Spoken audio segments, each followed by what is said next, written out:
What hasn't been created by thought doesn't exist. It may be created by somebody else's thought, but it doesn't exist for us. Thought is the underlying cause for all our karma. We have three doors: thought, speech, and actions. These are the three with which karma is made and through which we contact the world. Although the thought is the basic underlying cause, it still makes the weakest karma if it doesn't result in speech or action. Let's say we hate somebody and the thought flits through the mind, if that fellow comes near me again I'm going to kill him, but we never say or do anything about it. Although it makes very unprofitable karma as an unskillful thought, nothing much has resulted, so the karma is fairly weak. If we think it often enough, then we're putting a groove into the mind that will eventually result in speech. If the same fellow does come near us, we may say, "If you come near me again I'm going to kill you." That's much stronger karma. First of all, we have created an enemy and we have solidified the thought through speech. If we say it often enough we may eventually come to the deed. Obviously that is the heaviest karma and will have very strong results. The thought needs to be watched and it needs to be changed when necessary. If an unskillful thought arises, one should be careful to refrain from letting it turn into speech or action. Rebirth. Rebirth is one of those subjects that often meets with fascination, hope, wishful thinking, or total rejection. One of the classic similes for rebirth is the one about the candle. A candle has burned down to its last little bit. A new candle is lit from the old flame, then the old candle goes out and the new one is burning.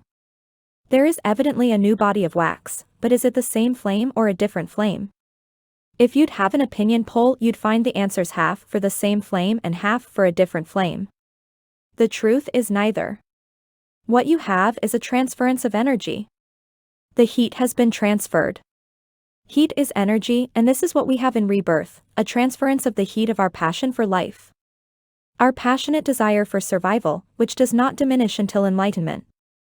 Once the Buddha was asked by the wanderer Vakagata, "Sir, what happens to the enlightened one after death? Where does he go?" The Buddha said, "Wanderer, make a fire from the sticks that are lying around here." So he did. Then the Buddha said, "Now throw some more sticks onto it." He did, and the Buddha asked, "What's happening?" Vakagata answered, "Oh, the fire's going well." The Buddha said, "Now stop throwing sticks on it." And after a while the fire went out. The Buddha said to him, "What happened to the fire?" "The fire's gone out, sir." The Buddha said, "Well, where did it go? Did it go forward? Backward? Right? Left? Up or down?" The wanderer said, "No, it didn't. It just went out." The Buddha said, "That's right. That's exactly what happens to the enlightened one after death." There are no more sticks thrown on the fire of passionate desire, of craving, of wanting to be, and the fire goes out. There is no karma being made by the enlightened one, so there is nothing to be reborn. With us, in whom there is the craving for survival, that's our passport to rebirth. The heat of the passion is the transference of energy. Sometimes the reverse side of the same passion arises. One doesn't want to live because life is too unpleasant. I want to live or I don't want to live is the same ego delusion. The desire for survival is our strongest craving. It's so strong that even on one's deathbed, there is very rarely a gentle giving up and giving in. It is said that the moment of death can be the most favorable moment for enlightenment because one has to give up one's ownership of the body. But most people don't want to let go. Since the body gives up anyway, they are forced to do so, but mostly under protest. If one gives up voluntarily, however, that can be a moment of enlightenment. While one is still living comfortably and everything seems to be going rather well, the food's alright, the digestion works, it isn't too hot or too cold, the mosquitoes aren't biting, nobody's saying nasty words, at such times there is no great urgency to let go. Liberation doesn't seem to be the greatest priority then. But at death, it may be the one thing one can still do, namely let go. What is embedded in the mind through habitual thoughts, speech, and actions creates a karmic aggregate. What is reborn is a genetic blueprint and a karmic blueprint, totally impartial. The Buddha said that it's wrong to think that the one who makes the karma and the one who reaps the consequences is the same person, likewise that the one who makes the karma and the one who reaps the consequences is a different person. The answer lies in the middle. There is continuity but no entity. There is no individual person who is doing it and reaping the result, but there is continuity. That one isn't the same person being reborn is quite clear because body, thoughts, and feelings have changed. Everything has changed from the moment of karma making to the moment of karma reaping. But that there is continuity between the one who has made the karma and the one who reaps the karma is also clear. Karma runs through our lives. It has our past actions embedded in it, but it doesn't mean that we can say, well, that's just my karma, and leave it at that. There were teachers in the Buddhist time who taught that everything was karma, which leaves out completely one's own choice. The Buddha denounced this teaching. There were also teachers in the Buddhist time who said that nothing is karma. It doesn't matter what one does, there is no result. The Buddha denounced that teaching too. There is karma and there are results, but there is also personal choice. With reference to rebirth, the Buddha compared one's last moments of thought at the time of death to a herd of cows in a barn. When the barn door is open, the strongest will go out first. If there isn't a cow that is the strongest, then the one that is the habitual leader will go out first. If there is no such cow, then the one nearest the door will go out first. Otherwise, they are all going to try to get out at once.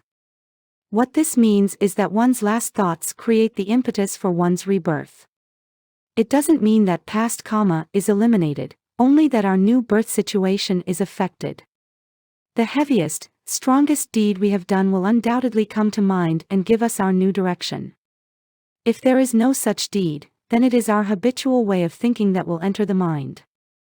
If we have usually been concerned with love and compassion, that will be in our last thoughts also. If we have no specific thought habits, then what is nearest to death's door will occupy the mind. Hearing is the last sense to go. If we want to help someone who is dying, we could talk to them about their good deeds. What they hear last may result in a favorable rebirth. Without any of these possibilities, then the thoughts all go around and anything may happen. One takes pot luck, so to say. Since we will all experience the moment of death, we might as well prepare for it. We need to be ready for this important moment. Preparation for death means acquiring the habit of thinking in a skillful manner. Then we will undoubtedly have a skillful rebirth. It's also said that in order to be reborn a human being, we must at least keep the 5 precepts and not habitually break them. Most people have moments of negligence when some precept may not be observed, but the habitual breaking of one of the 5 precepts makes a human rebirth very difficult. There's a story that once the Buddha walked with his monks by the seaside and he said to them, "Monks, if there were a blind turtle swimming in the oceans of the world and also a wooden yoke, and this blind turtle came up for air once every 100 years, do you think, monks, that this blind turtle could put her head through that wooden yoke?" The monks said, "No, sir. That's impossible. They couldn't be in the same place at the same time if they're swimming around in the oceans of the world." The Buddha said, "No. It's not impossible. It's improbable, but not impossible." And he added, the same improbability reigns over being reborn a human being. This should make us reflect that we need to do something useful with the fortunate rebirth we have attained. If it's that improbable, we may not make it again. Not only do we have a human rebirth, which in itself is a great advantage, but we also have our limbs and senses intact. We have sufficient food and are still healthy enough to sit in meditation. We are also very fortunate to have the Dhamma available to us. One can say that we are on the top of the heap, and if we don't see that as an obligation, we haven't understood what it means to be the owner of our karma. It's not only an opportunity and an advantage, but an obligation as well. We must use this rebirth to full advantage. There's another aspect to rebirth that needs to be considered. We're all being reborn at every moment. Very few people have the mindfulness or the attentiveness to become aware of that. But we can become aware of being reborn every morning. That's not so difficult. The day is over and night falls. Body and mind are dead, tired, and we fall asleep. In the morning there is a reawakening like a new birth. It becomes light again. Body and mind are fresh and young again, and we have the whole day at our disposal to use in the best possible way, just as if it were a whole new life. Look upon each morning as a rebirth, and we may understand that only this one day exists. We also may get the idea to use each day to its fullest advantage. That means growth, spiritual, mental, emotional growth. It doesn't mean rushing about and doing as many things as one can. This is a far more important aspect of rebirth than thinking about one's next life. What will happen next time is completely dependent upon what we are doing now, therefore only now is important. Now is the cause, next life is the result. It's also much more important than trying to figure out what happened in one's former birth. That is all over. That most of us can't remember past lives has a good reason. We experience enough dissatisfaction in this life without having to resurrect the sufferings from earlier lives. A mind still battling with its present defilements is incapable of dealing with such double suffering.